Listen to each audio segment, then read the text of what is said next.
Саламатсыздарбы көрөрмандар, УТРК Ош өз берүүлөрүн андан ары түз эфирде кечки студия менен улантат. Студияда аты жөнүм Нуржамал Баргыбаева. Биз бүгүн Ош облусунда курулуш тармагы кантти, бир жыл ичинде кандай иш-мерчемдер аткарылды, мына ушул суроонун айланасында сөз кылабыз. Ош облустук капиталдык курулуш башкармалыгы быйыл атай кете турган болсок, 15 мектеп, 2 бала бакча жана таза суу тартуу боюнча 11 долбоорду ишке ашырган. Жалпы ушул сыяктуу долбоорлорду негизи каржылоого мамлекеттик казынадан 2 миллиард сомго жакын каражат бөлүнгөн. Эфирдин жүрүшүндө түз эфирде алдыда мына ушул маселелерге кенен токтолобуз. Биздин суроолорго жооп берип, маалымат берүү үчүн студиябызда конокто Ош облустук капиталдык курулуш башкармалыгынын башчысы Шайырбек Жылысбек уулу келген. Саламатсызбы? Кош келдиңиз. Урматтуу көрөрмандар, негизи Ош облусундагы социалдык объекттердин курулушу боюнча сиздерде суроо, сунуш, пикир болсо, анда биздин WhatsApp номерге жазып калтырсаңыздар болот. WhatsApp номер сиздер үчүн экран. Биз маегибизди кош келдиңиз студиябызга. Маегибизди баштай берели. Негизи мен жогоруда эми сиздер тараптан, негизи капиталдык курулуш башкармалыгы тарабынан бир жыл ичинде аткарылган жумуштардын негизгилерине гана токтолдум. Мисалы мектеп, бала бакча жана таза суу тартуу долбоорлору сыяктуу. Анан бир жыл ичинде негизи ошол канча социалдык объект курулду жана пайдаланууга берилди, бул боюнча өзүңүз кенен маалымат берип өтсөңүз. Саламатсыздарбы, урматтуу телекөрүүчүлөр, урматтуу УТРК Ош телеканалынын жалпы жамааты. Биринчиден сиздерге ыраазычылык билдиребиз. Ушул бир жылда курулуш багытында иштер боюнча кеңири маек берүүгө мындай шарт түзүп берип атканыңыздар үчүн ыраазычылык билдиребиз. Ошо менен бирге ушул убакыттан пайдаланып мен жалпы Ош облустук капиталдык курулуш башкармалыгында бүгүнкү күндө болуп аткан иштер боюнча кыскача маалымат айтып кетейин. Жалпы Ош облустук капиталдык курулуш башкармалыгы тарабынан 181 объект биздин тизмеде катталган. Анын 168 объектиси бүгүнкү республикалык каржы булагынан каржыланчу объекттердин тизмесине кирген. Анда мектеп, бала бакча, жаңы долбоорлук иштер, капиталдык ремонт иштери жана таза суу түтүктөрүн тартуу боюнча иштер каралган. Булардын курулуштары 82 объект, бала бакча, мектеп, больница, 35 капремонт, капиталдык оңдоп түзөө, 11 таза суу жана 19 жана башка жумуштар каралган. Жалпысынан быйылкы жылы Ош облустук капиталдык курулуш башкармалыгы тарабынан 60тан ашык объект курулуп пайдаланууга берилди. Аларды атап айта турган болсок, 15 мектеп, жогоруда сиз өзүңүз белгилегендей, 2 бала бакча, 1 спорт зал, 1 спорт аянтчасы, 10 жеке турак үйлөр, 19 капиталдык оңдоп түзөө иштери жана 10 таза суу түтүктөрү боюнча. Мындан сырткары баягы жыл толук жылдын аягына чыга элекпиз, алдыда дагы убакыт бар, бир нече күн. Алдыда убакыт бар. Дагы биз ушул 2 Кара Суу районунда 2 бала бакчаны бүгүн курулуш иштерин аяктоо алдында турабыз. Андан сырткары Өзгөн районунда дагы 2 бир больница, бир мектебиз бар. Каракулжа районунда дагы 2 спорт залды жана алыскы Чоңалай районунда дагы 275 орундуу мектебибиздин учебный корпусун бүткөрүү алдында турабыз бүгүн. Демек, алар жыл аягына чейин пайдаланууга берилет. Сиз атап өткөн жана курулуш объекттери. Албетте ошонун үстүндө иштеп атабыз. Азыр бүгүнкү күндө ошолордун курулушун бүткөрүп пайдаланууга берүүнү аракетинде иштеп атабыз азыр. Демек, жумуш кайсыл убакта болбосун аткарыла берет, жана кыш чилдеде, жайкысын, жана суукта, жаан чачындуу учурда деген сыяктуу. Сиз туура суроо бердиңиз. Бул жерде азыркы мен жогоруда атап айткан мына жакынкы күндө бүткөрүлө турган объектилердин кышкы убагында жасалбай турган иштер бар. Ал сырткы көрктөндүрүү иштери, сырткы асфальт төшөө иштери, ошолорду кийинки жылга кепилдик менен калтырабыз. Дагы негизги блокту ичин сырдоо, ичинде таза суу, саркындуу суу кетчү, свет, суусун ошолордун баарын бүткөрүү алдында турабыз азыр. Демек, ошондо негизги жана жумуштар, мисалы ошол белгиленген жылда аткарылат деп жатпайсызбы? Анан жана сырткы жасалгыло эми жана калган негиз мындай аз пайыздагы жумуштар кийинки жылга жана сезондук, мисалы мезгилге байланыштуу калтырылат депчи. Ошондо мисалы негизги жумуштар бул жылы бүткөрүлсө, демек ал объект пайдаланууга бериле берет жана мындай пайдаланылат, Албетте. Албетте сиз туура белгиледиңиз. Аны ошо тиешелүү дагы атайын кабыл алуучу бизде ГАСК деген атайын Гостройдун алдында ишкана бар. Ошолор менен макулдашып, ошолордун өзүнүн атайын баскычтары бар. Өзлөрүнүн ошолорду документтерди туура берсек, пайдаланууга берсек болот. Ушул жогоруда айтылган. Кабыл алуу деп жатпайсызбы? Негизи мисалы ошол эми ар бир курулушту, мисалы чоң алайдагы курулушту бир башка компания ишке ашырышы мүмкүн. Кара Суудагы мисалы мектеп бала бакчаны башка бир компания ишке ашырат жана бул жерде жана кабыл алуу дегенде бир жоопкерчилик, ал жумуш кандай аткарылды, эмне кемчиликтер болду, эмне артыкчылыктар болду, мисалы алдыда ал имаратты ошол жарандар керектүүчүлөр кенен пайдалана алабы деген сыяктуу. Анан кабыл алуу мисалы кандай этап менен жүрөт, бул жерде кандай жоопкерчиликтер каралган, ошол боюнча айтсаңыз. Ошондо жалпы жоопкерчилик сиздерден башкармалык болуп калат, пайдаланууга берилгенге чейин. Албетте. Бул боюнча дагы мындай кеңири токтоло турган маселе. Бүгүнкү күндө биз эгер баштапкы башынан баштап мындай кеңири маалымат бере турган болсок, бул область капиталдык курулуш башкармалыгы негизинен долбоорлук отделыбыз бар. Андан сырткары өндүрүштүк техникалык отдел, анан кийин сатып алуулар. Курулуш иштери башталганда ушул сатып алуулардан башталат. Сатып алуу атайын бул каржы министринин алдындагы сатып алуу департаментинде онлайн ачык конкурс жарыяланат. Ошо конкурска катышып подряддык уюмдарды ар бир мектепти, бала бакчаны, оңдоп түзүүнү биз конкурска бергенде атайын өзүбүздүн мындай баскычтары басып өткөн ошондой бир куруучу компанияларды тандап алабыз. Андан кийин биздин тех көзөмөлдөөчүлөрдөн долбоорлук сметалык иш кагаздар бүткөндөн кийин ал мамлекеттик экспертизадан өткөрүлөт. Мамлекеттик экспертизадан өткөндөн кийин толук кандуу курулушка даяр деп эсептелинет дагы. Анан ошол проект сметалык документтердин негизинде ар бир курулуш иштерин кабыл алат тех көзөмөлдөөчүлөр бизде. Ар бир курулуш иштерине, анын сапатына биздин тех көзөмөлдөөчүлөр жоопту. Мындан сырткары мен жогоруда айткан ГАСК деген дагы бизде атайын мамлекеттик ишкана бар.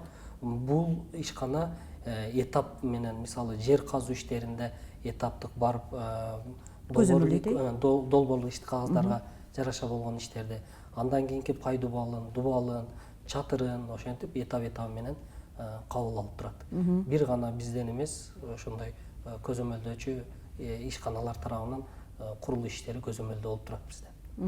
Анан жана компанияны тандаганда мисалы бир көбүрөөк жумуш аткарса, ошончолук жана ошол критерийге карап тандап алалы деп жатпайсызбы?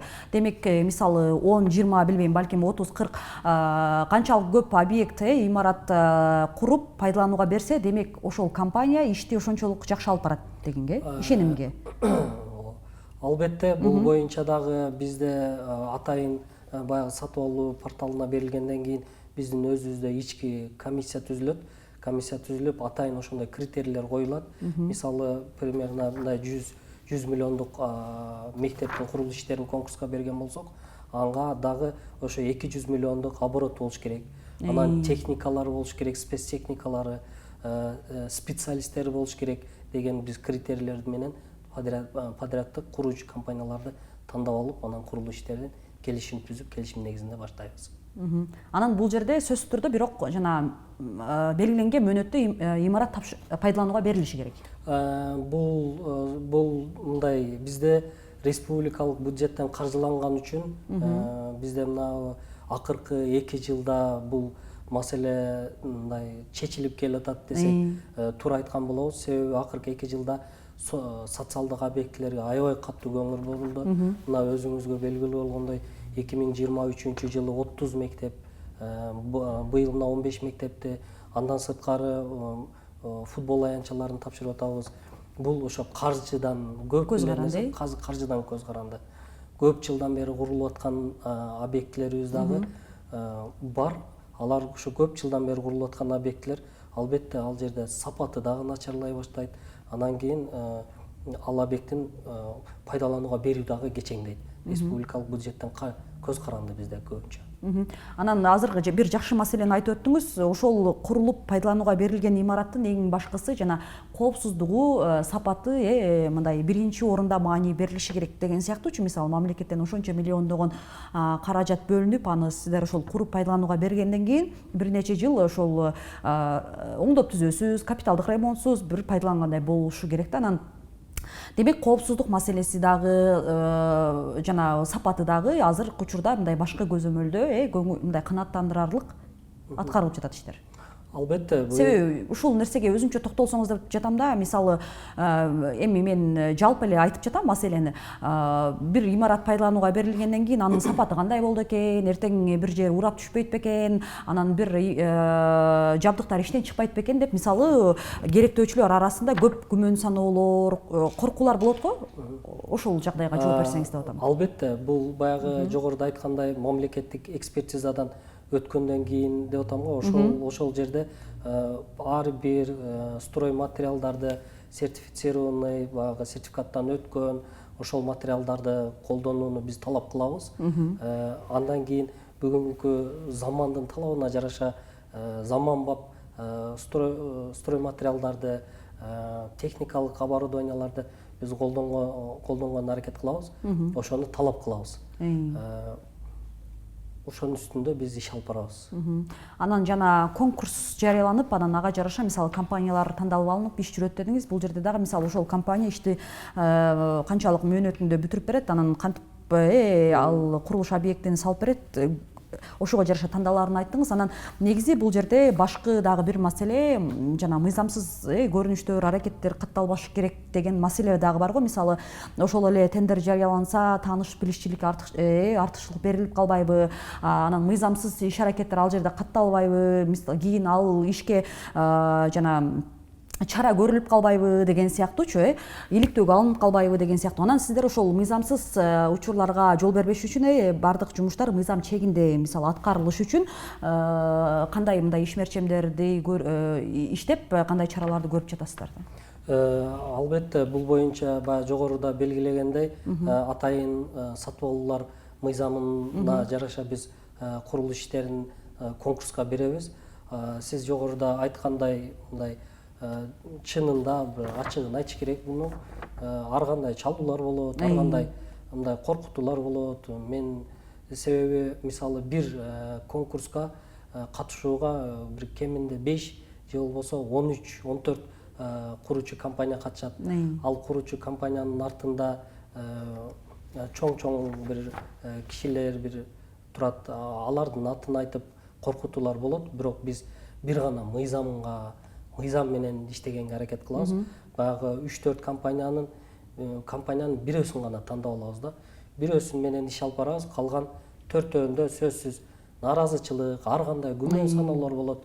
Аларды биз бир гана мыйзам менен гана четтетебиз. Жөнгө салынат, Жөнгө салынат. Мыйзам менен гана жөнгө салынат. Анан негизи ошол бир жылда аткарылган жумуштарга жалпы долбоорлорго 2 миллиард сомго жакын каражат бөлүнгөн мамлекеттик казынадан деп жатпайбызбы? Анан эми бул 2024-жылга карата пландалган жумуштарга. Анан мындай бир нече жылды алып карай турган болсок, статистика менен салыштырганда, мисалы мамлекеттик казынадан бөлүнгөн сумманын мындай которулушунда айырмачылыктар барбы? Жана сиз айткандай, мисалы канча көп жумуш бүткөрүлөт десе, ошончо көп каражат керектелет деген сыяктуу.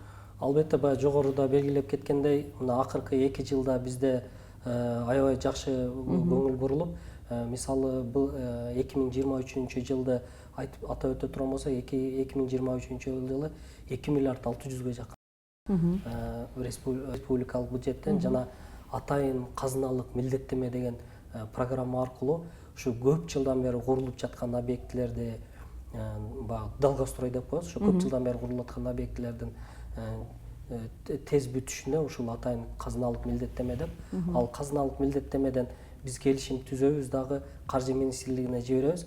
Алар кылган жумушуна жараша 3 күн, эң кеминде 3 күн, ашып кетсе 5 күндүн ичинде акчасын которуп берип атат.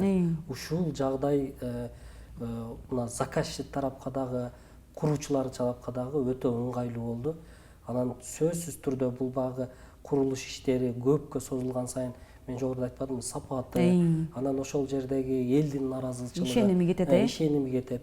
Анан ушул казыналык милдеттенме аркылуу көп жылдан бери курулуп аткан объектилердин маселеси чечилди десем жаңылбайм.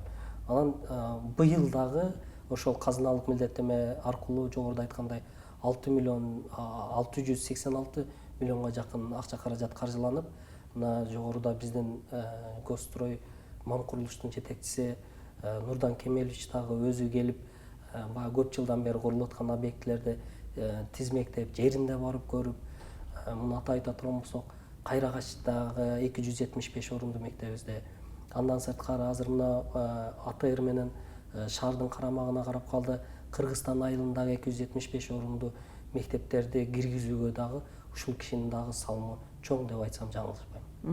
Анан эми мына тизмектелген курулуш объектилери боюнча карай турган болсок, негизги ошол статистикада алдыга чыккан бул мектептердин саны, 15 мектеп быйылкы жылда курулуп атат. Анан негизи ошол мисалы саны, билим берүү имараттарынын саны көп болуп жатат. Бул албетте жакшы көрүнүш. Анан ошондо мектеп менен камсыздоо быйыл мисалы болжолду канча пайызга жакшырып калды?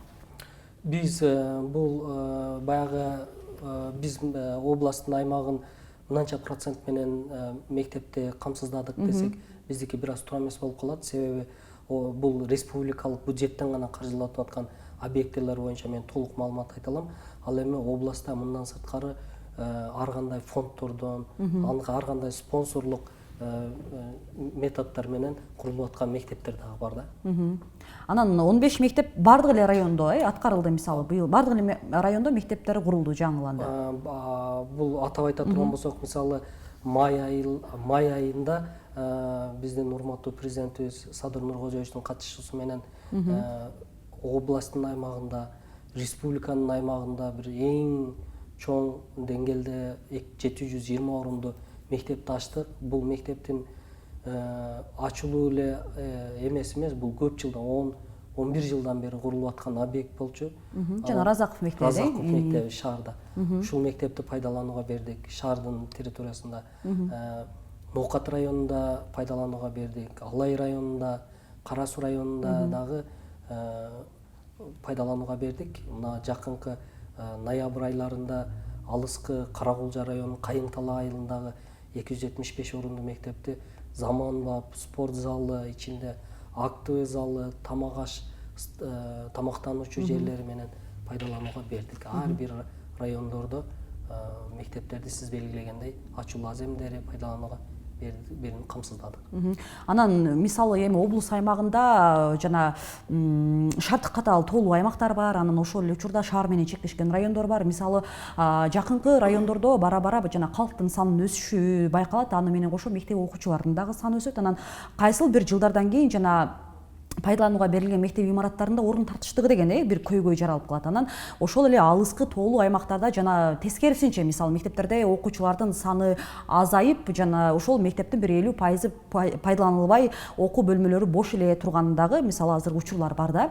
Анан мисалы 720 орунду деп жатабыз, 250 орунду, 200 орунду ушул сыяктуу жана мектеп орундуктарынын курулушунда мисалы эмнени эске алынып курулуп берилет?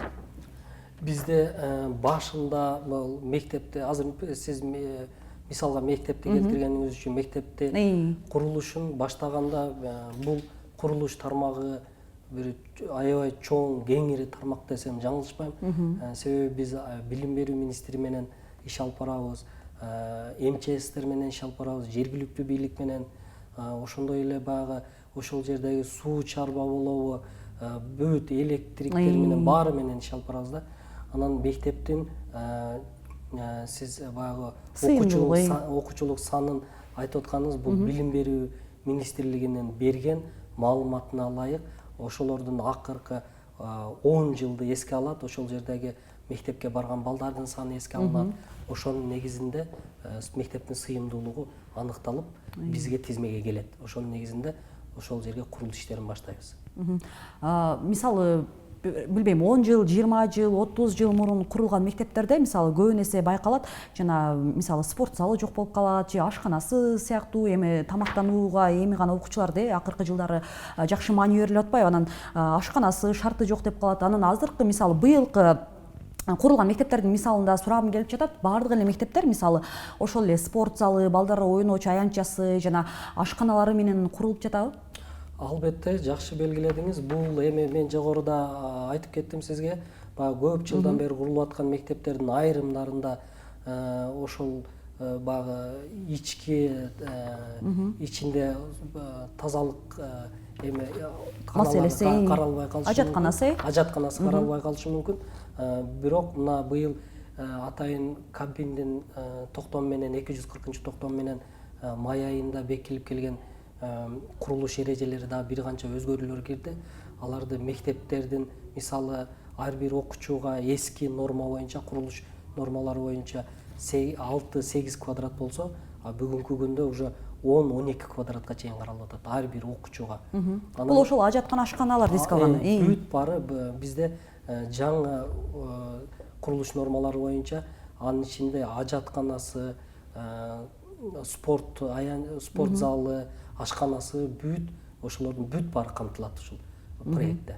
Сонун маалымат болду. Мисалы мен жеке өзүм эми кабардар болуп атам деген сыяктуу. Анан бала бакча маселесине келеличи. Кезектеги дагы бир маанилүү маселелердин бири бала бакчалардын курулушу кантип атат? Мисалы сиз айтып атпайсызбы? Быйыл Кабминдин атайын буйругу менен мисалы мектептердин ар бир окуучуга бөлүнгөн сыйымдуулугу дагы кеңейип жатат, шарттары дагы жакшырып жатат. Мисалы ооба мурда мектептин ичинде ажаткана дегенди биз мындай элестет 10-20 жыл мурун эч ким элестете алган эмес. Анан азыркы учурда бала бакчалардын курулушунда мисалы пайдаланууга берилгенде мисалы эмне айырмачылыктар бар ал жерде шарттарына карата?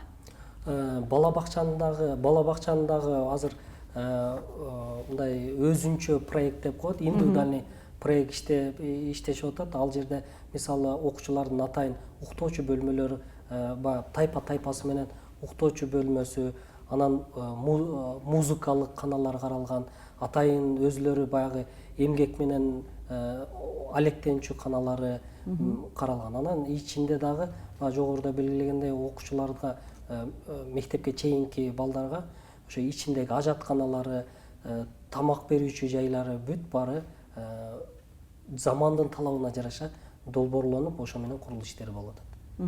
Анан өз кезегинде мисалы ооруканалардын курулушунда дагы мисалы быйыл эми көңүл бөлүнүп тур, аймактарда жаңы ошол аймактык ооруканалар курулду.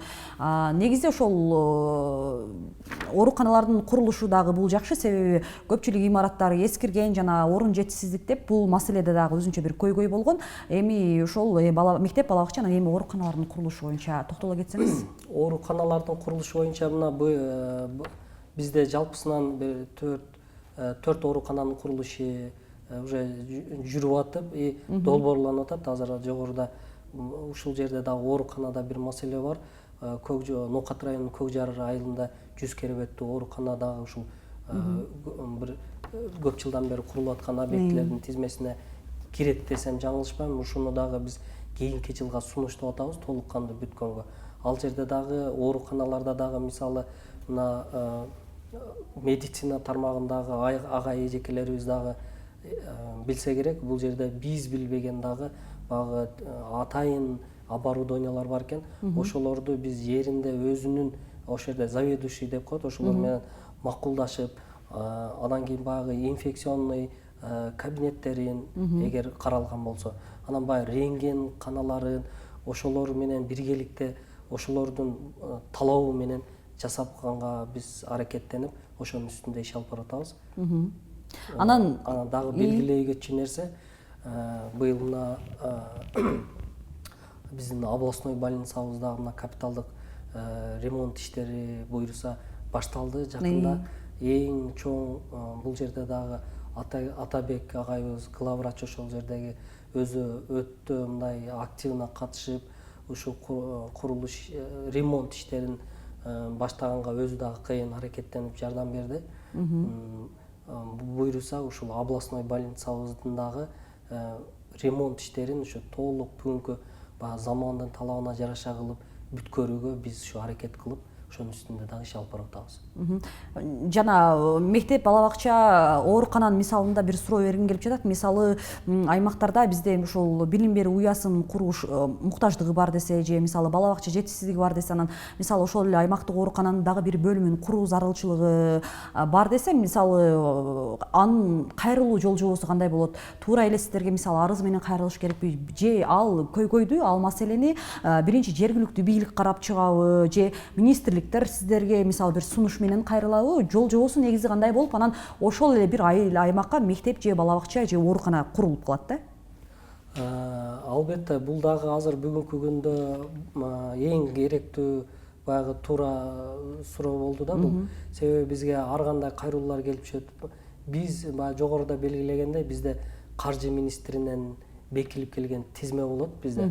Ошол жерде атайын бир 3 багыт менен келет бизге тизме. Капиталдык курулуш, ремонт, анан таза суу, андан кийин долбоорлук тизмелерге келет да. Бир долбоорлук тизмеге ал жерде жергиликтүү бийлик мисалы мектептин курулушу болсо, ошол жерде билим берүү министри тарабынан атайын ошол жердеги ишканалары бар. Анан МЧСтин ишканалары бар, ошолордун өзлөрүнүн авариялык абалда деген мектептин тизмелери бар. Ошолордун негизинде бизде каржы министрлигинин тизмесине түшсө, биз ошонун негизинде иштерди баштайбыз. Анан бизге дагы кайрылуулар болот, курулуш иштери, ремонт боюнча бизге дагы сунуш түшөт, биз дагы жогору жакка ошол жерге ремонт иштери же болбосо курулуш, мектеп же бала бакчага муктаж экен деп биз дагы сунуштайбыз. Бирок ошончо сунуштун ичинен кайсынысы тандалып алынат дегенде бул сиздер чечпейсиздер? Жок, аны биз чечпейбиз. Ошо каржы булагына жараша, анан муктаждыкка жараша чечилет. Себеби азыр мен мындай жаңылышпасам бир 4000дей же 400дей ушундай бир тизмеде курула турган объектилердин тизмеси турат да, биз Гостройдун тармагындачы. Жалпы Кыргызстан боюнча, өлкө боюнча. Анын ичинде Ош облусунда абал кандай? Анын ичинде бизде Ош облусунда менде так маалымат жок бул боюнча, анан муну дагы баягы туура эмес маалымат болуп калат, мен айтсам. Жана капиталдык оңдоп түзүү маселеси боюнча дагы сөз козгодуңузбу? Ушул жаатта дагы суроо бергим келип жатат. Негизи капиталдык оңдоп түзүүгө объекттер мисалы кандай критерийлер менен планга киргизилет да? Себеби көп билебиз, көп имараттарды мисалы мамлекеттик ошол мекеме ишканалар, имараттарды дагы мисалы капиталдык оңдоп түзүүгө муктаж, мынанча жылдан бери эскирип жатат, бул жеринде бир шарты болбой калган, оңдоп түзүү зарылчылыгы бар, анын үчүн биз бийликке, тиешелүү органдарга, жетекчиликке кайрылабыз деген аябай бир маселе бар. Капиталдык оңдоп түзүүнүн ошол жана аткарылыш жол жоболору боюнча, критерийлери боюнча маалымат бере кетсеңиз. Мисалы быйыл кайсыл имараттар капиталдык оңдоп түзүүдөн өттү? Мен жогоруда айтып кеткендей, бүгүнкү күндө бизде тизме боюнча ошол каржы министринен бекилип келген тизме боюнча иш алып барабыз деп мен белгилеп кеттим. 35 ар кандай мектеп, бала бакча, анан мүмкүнчүлүгү чектелген балдардын мектеп интернаттарын ремонттон өткөздүк. Ошо 35 ремонт оңдоп түзөө иштеринен 19-ун толук кандуу бүтүп пайдаланууга берилди. Ал жерде эми сиз баягы жогоруда кайсы критерийлерге карайсыз дегенде, азыр эски имараттардын көбүнчө от казандары иштен чыгып атат, чатырынан суу өтүп аткандары бар. Буларды ушул жергиликтүү мектептин жамааты, жергиликтүү айыл өкмөт, жергиликтүү баягы акимдин деңгээлинде кайрылышат, тийиштүү ошо каржы булагына, Гостройго, ошолордун карап муктаждыгына жараша, анан албетте каржы булагына жараша бизге тизме менен келет, ошонун негизинде иш алып барабыз. Анан мисалы ошол жергиликтүү бийликтен дагы сиздерге, жергиликтүү жарандардан дагы кайрылуу болот. Анын ичинде жана мисалы от казанын эскирген же мисалы айрым объекттерде, мектептерде, бала бакчада ысытуу үчүн жана от жагылган мештер ошол эле бөлмөнүн ичинде жайгашкан учурлар кездешет. Бул жана өзгөчө өрт келип чыгышын шарттай турган кооптуу абалдардын бири. Анан канчалык деңгээлде ошол маселелерде мисалы жергиликтүү жарандар же мындай ыктыяр активисттер дейличи, ушул мамлекеттик казынаны карап отура бербестен өзүбүз мындай чечсек болобу, каржы ажыратсак болобу деген дагы бир көрүнүштөр барбы бизде? Албетте, бул баягы ар бир айылда, жерделерде баягы биздин тың чыкма жигиттерибиз бар, же бир коом болуп атат. Ошолордун баары бир гана ал ремонт иштери менен эмес, баягы спорт залдарды, спорт аянтчаларды, ошондой от казандын баягы иштен чыгып калгандарын оңдоп түзөө иштерин өткөзүп атат. Мен ушул жерде белгилеп кетет элем, ошондой бир спонсорлук же болбосо демөөрчү тарабынан курулган мектептерди же болбосо ремонт иштерин баягы курулуш нормаларына же бир курулушта түшүнүгү бар адам менен макулдашып койсо, ошону андан кийинки пайдалануусу дагы жеңил болот да. Урматтуу көрөрмандар, биз эфирибизди андан ары улантабыз. Эсиңиздерге сала кетели, биз бүгүн Ош облусунда бир жыл ичинде кандай социалдык объекттер курулуп пайдаланууга берилди, алардын сапаты кантип жатат, мисалы ошол эле маанилүү делген мектеп, бала бакча тартыштыгы канчалык деңгээлде жоюлуп жатат жана мамлекеттик казынадан мисалы канчалык көп акча бөлүнсө, мисалы муктаждык ошого жараша чечилет деп жатабыз. Негизи бул жаатта быйылкы жылга карата абал кандай болду? Мына ушул жаатта Ош шаардык Ош облус кечиресиз, Ош облустук капиталдык курулуш башкарманын башчысы Шайырбек Жылызбек уулу жооп берип жатат. Негизи буга чейин мектеп, бала бакча, ооруканалардын курулушу боюнча маалымат алдык. Эми кезек жана быйылкы жылда аткарылган негизги дагы долбоорлордун бири, ири долбоорлордун бири десек жарашчудай, жана чоң алайдагы этникалык кыргыздарга курулган үйлөрдүн, турак үйлөрдүн маселеси боюнча дагы айтып өтсөңүз болот. 10 турак үй курулган, адашпасам, анан негизи аларга бүт шарттары менен бүткөрүлүп пайдаланууга берилдиби? Ушул маселеге токтолуңуз. Быйыл атайын памирлик кыргыздар үчүн 10 турак жай курулуп пайдаланууга берилди, жеке турак жай. Ал жерде дагы 2 үй турак жай айыл өкмөттүн эсебинен курулган. Ал жерде дагы бизде ичинде ысык суусу, ичинде меши, азыр баягы заман талабына жараша кылып курулуп пайдаланууга берилди. Сырттагы бул жерде дагы бир айтып кетүү үчүн нерсе, долбоордо эми айрым бар жогун эле биз жакшы мыкты кылып атабыз дегенден биз алыспыз албетте. Долбоордо кемчиликтер кетип калат, анча-мынча. Ушул жерде белгилей кетчү нерсе, бул жерде баягы сырткы ажатканалары долбоордо каралбай калган. Анан сырткы баягы тосо турган тосмолору дагы мындай бир начар абалда болуп калгандан биз ошолорду бар жогун подряд уюмдун өзүнүн эсебинен кошумча сырткы дагы ажаткананы куруп бердик. Таза суу маселеси дагы ал жерде бар эле.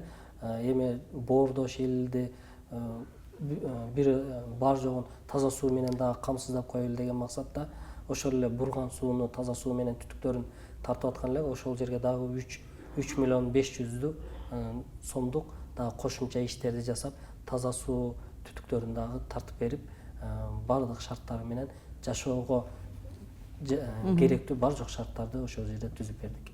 Канча бөлмөдөн болду ар бир турак үй? Ар бир 74 квадрат метр. Бул азыр шаардагы бир 2 бөлмөлүк квартира деп ошого салыштырсак болот да. Ичинде баягы жогоруда белгилеп кеткендей душевой кабинасы, санузел ичинде, ичиндеги баягы жылытуу системасы дагы ичинде каралган ошол. Мен жана сизден эфирден сырт сурабадым беле. Мисалы, ошол эле Чоң Алай району бул жана турак үй курулган аймак шаар аймагынан алыс жана мындай шарты катаал аймактардын катарына кирет. Анан мисалы Кара Суу районунда мисалы четки ушул шаардын четиндеги айылдары жайгашкан деген сыяктуу. Жана бул жерде жана курулуштун жүрүшүндө акчасы жагынан, каржы жагынан бир айырма болобу депчи, себеби курулуш материалдарын ал жака жеткирүү керек, курулуш күч тартуу керек. Мисалы алар канчалык бир алыс аймакка барса, билбейм, баасы ошончолук кызмат акысы жогору болушу мүмкүн деген сыяктуу. Мисалы ошол эле жана 10 турак үйдү курганда дагы ушул айырмачылыктар болду да негизи. Сиз туура белгиледиңиз. Бул атайын баягы долбоорду иштеп чыгууда дагы районный коэффициенттер колдонулат. Ал жердин жер кыртышы эске алынат. Анан баягы көпчүлүк эле мисалга алат да, мисалы Кара Суу районунда бул үйдүн турак курулуш иштери 5 миллион турса, эмне үчүн Чоң Алайда 8-9 миллион болуп калды деп. Мына ушулардын бар жогу эске алынат. Долбоор иштеп атканда долбоор нормативный правовой акттар эске алынат ал жерде. Өзүңүз белгилеп кеткендей, бул чоң алайда бир 4 ай гана ушул бурган суу айылында бир 4 ай гана курулуш иштерин жүргүзүүгө болот. Себеби биз ошол жерде 2 жыл бүгүнкү күндө дагы Сары Моголдо ачык сууда мектепти куруп атабыз, Кашка сууда мектепти куруп атабыз.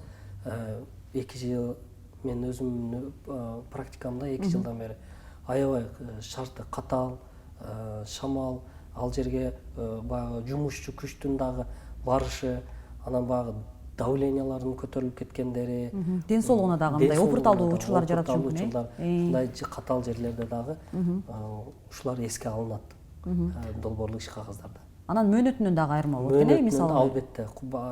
Айтпадымбы, ал жерде 4 ай гана. Мисалы Кара Суу районунда же бир Ноокат районунда кышкысы жеңил болсо курулуш иштери ошого атайын куруучу кошулмаларды кошуп курулуш иштерин улантып берсе болот. Ал эми бул жакта уже курулуш иштери азыр бүгүнкү күндө токтотулду да. Шартына катаал болгонуна байланыштуу. Аба ырайына байланыштуу, ал жерде жана курулуштун сапаты кетпеш керек, норма боюнча аткарылыш керек деген сыяктуу. Анан мисалы сиздерде эми Чоң Алай болобу, Алай болобу, мисалы Кара Кулжа, балким Арабан району, Кара Суу району деген сыяктуу ошол ар бир райондо тынымсыз жана иштер болуп атпайбы, объекттердин курулушу болуп атпайбы? Ал жерде ошол эле курулуштун жүрүшүн сиздерден ошол эле адистер көзөмөлдөп барып текшерип, коопсуздук маселелерин карап туруш керек деген сыяктуу. Сиздерде кызматкерлердин саны жетиштүүбү? Бизде эми Ош областы чоң область, ошого жараша чачыранды мисалы райондор. Чачыранды район курулуш иштери дагы көп жүргөнүн эскерте кетсем болот. Бизде специалисттерибиздин жетишпегендиги бар. Себеби баягы фонддордон же болбосо дүйнөлүк банктан каржыланган объектилерде бир объектини бир эле тек көзөмөлдөөчү көзөмөл кылса, бизде 10-дон 20-га чейин объектини көзөмөлдөйт. Ар бир объектиде ар бир этабын же болбосо бир курулуш иштерин баштаарда кээ бир жерлерде болбой калат. Ошондой жагдайлар кездешет бизде. Специалисттердин жетишпестиги бар. Анан жана Чоң Алайдагы турак үйлөрдүн мисалында таза суусунан бери чыгарылып берилди, жана сырткы ажатканасы менен бүткөрүлдү деп жатпайсызбы? Негизи ошол жана сиздердин ошол башкармалыктын бир жылдагы аткарылган пландардын ичинде таза суу тартуудагы долбоору аталган болчу.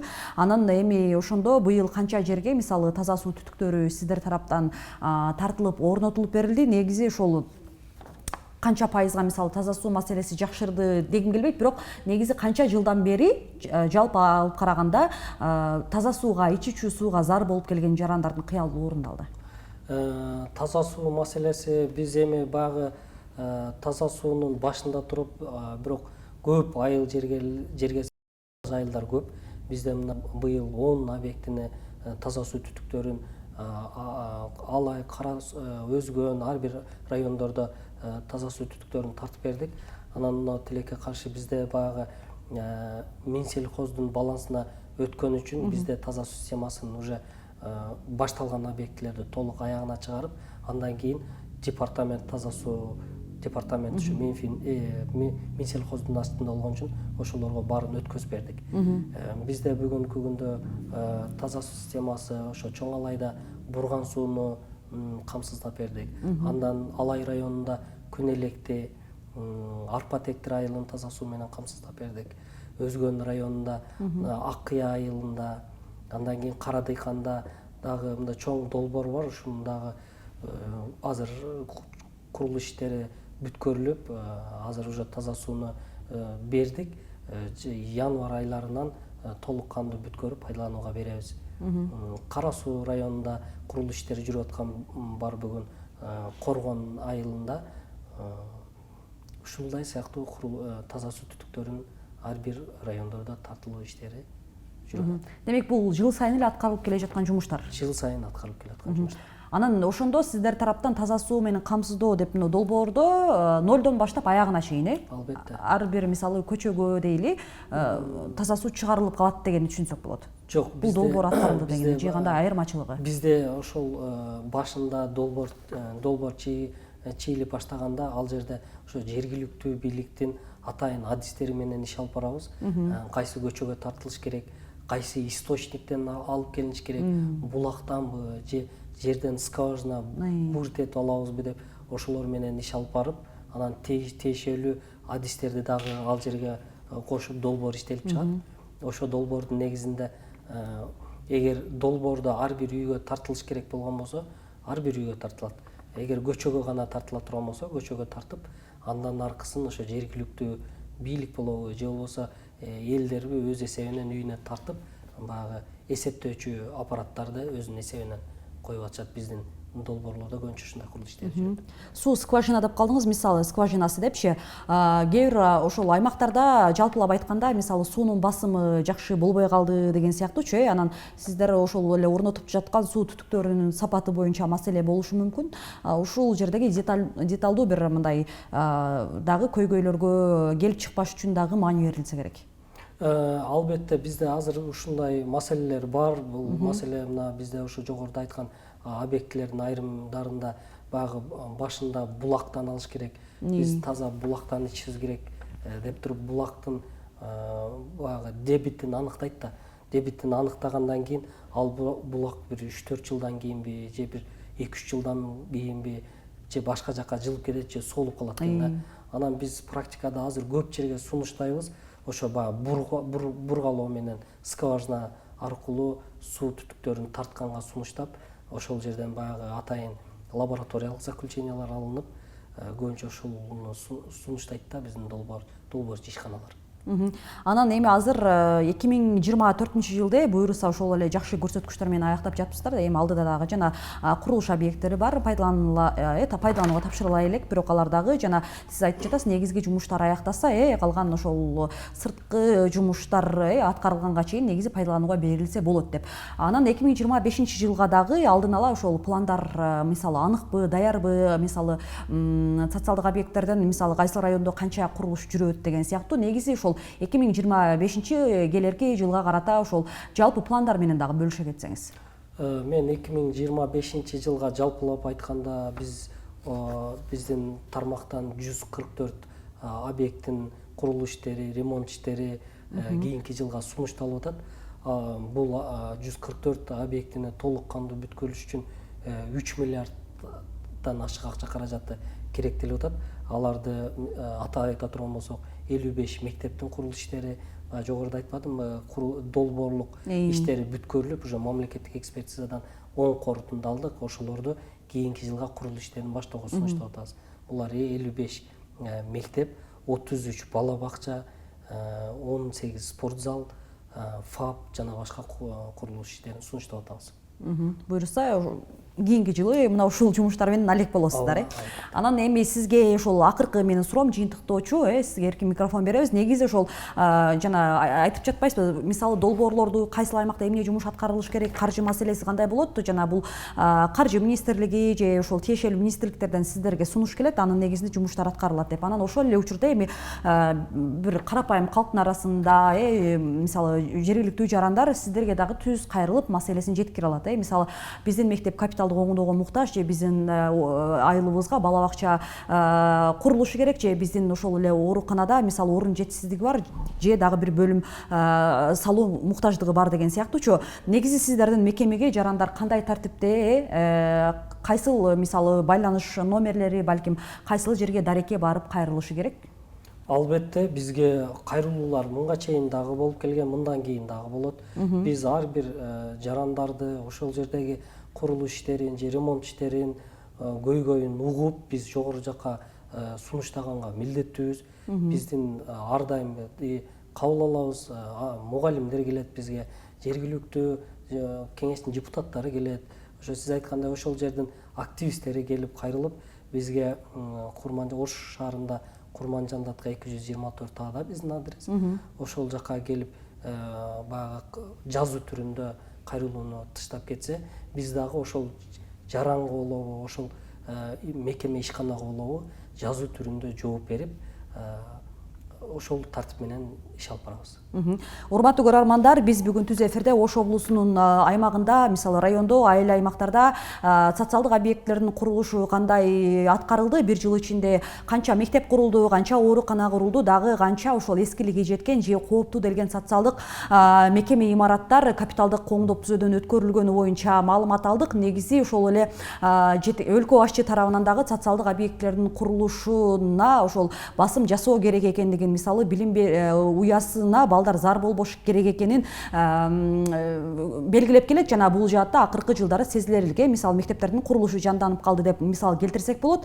Анан ошол эле учурда Ош облустук капиталдык курулуш башкармалыгы дагы жана Шайырбек мырза айтып өткөндөй, ар бир эле ошол жергиликтүү жарандын тиешелүү ошол маселени айткан, кайрылууларды кабыл алат жана өз кезегинде тиешелүү ошол эле министрликтер менен, тиешелүү органдары менен биргелешип көйгөйдү жеринен аныктап, ага жараша жумуштар аткарыла тургандыгын айтты. Негизи ошол 2024-жылы мисалы Ош облусундагы социалдык объекттердин курулушуна 2 миллиард сомго жакын каражат бөлүнүп, жумуштар аткарылса, буюрса кийинки жылга дагы мисалы ошол эле мамлекет тарабынан бөлүнө турган сумманын көбөйүшү күтүлүп жатканын азыр мисал келтирсек болот. Себеби 2025-жылга карата пландар менен бөлүштүрүлгөндө 3 миллиард сомго жакын мисалы каражат кете турган жумуштар аткарылуу азыр пландары бар. Сизге ыраазычылык билдиребиз. Бүгүн бизге келип ошол бир жыл ичинде аткарылган жумуштар менен тааныштырып, анан өз кезегинде биз жана деталдуу суроолорго дагы жооп алдык. Мисалы компаниялар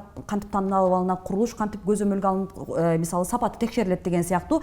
Бизде бүгүн суроолорубузга жооп берген Ош облустук капиталдык курулуш башкармалыгынын башчысы Шайырбек уулу болду. Ал эми кызматыңыздарда мен Нуржамал Баргыбаева болдум. Кийинки эфирлерден буйруса көрүшөбүз. Сак саламатта калыңыздар.